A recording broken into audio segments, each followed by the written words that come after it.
Ustadz, apa hukum memelihara burung walet? Sarangnya kan dari kumpulan tetesan air liur walet. Sarangnya itu kita jual.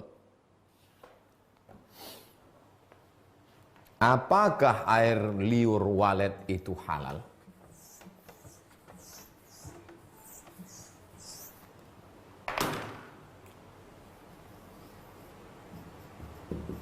Air liur walet halal atau haram? Alasan yang pertama, at-tawafun, hewan yang lalu lalang. Tawafun, hewan yang lalu lalang, maksudnya kucing. Kalau ada air minum, tutupnya terbuka, datang kucing menjilat, bolehkah bekas kucing itu kita minum? Boleh. Karena kata Nabi, kalau tawafun lalu menjilat air minum kamu, tak apa-apa. Beda kalau anjing.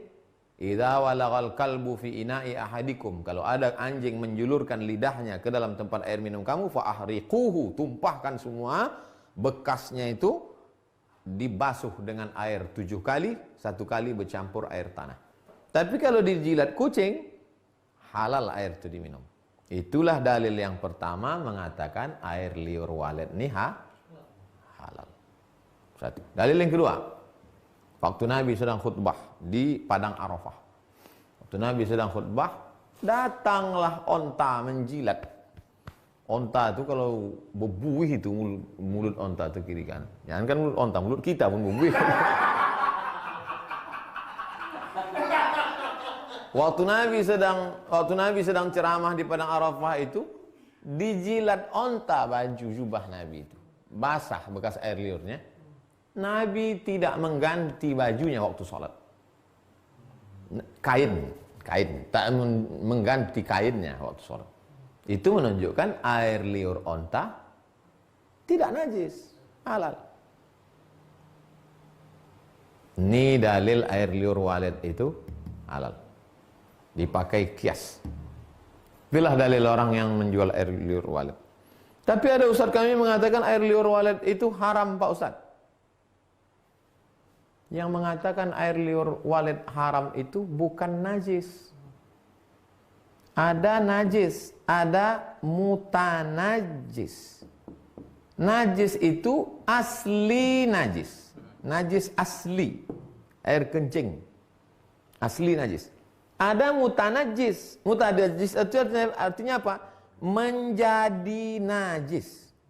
Dia sebetulnya tidak najis, tapi menjadi najis. Yang sebelumnya tidak najis, menjadi najis.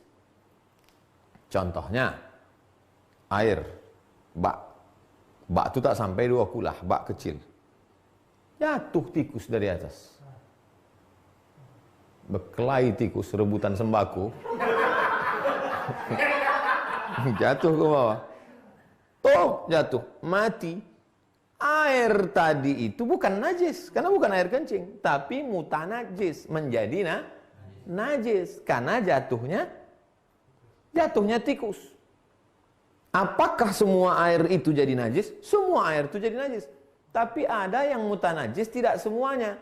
Jatuhnya ke mentega. Mau hari raya, Lailatul Bakar, bukan Lailatul Qadar.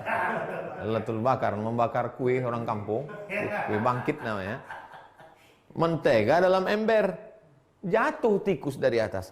Apakah satu mentega, satu ember itu jadi najis, atau hanya tempat yang jatuhnya sekeliling aja?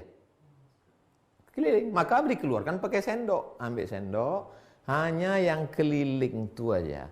Keliling tikus itu aja. Adapun yang lain itu tidak. Kenapa? Karena dia bukan cair, tapi padat. Itu namanya mutanajis.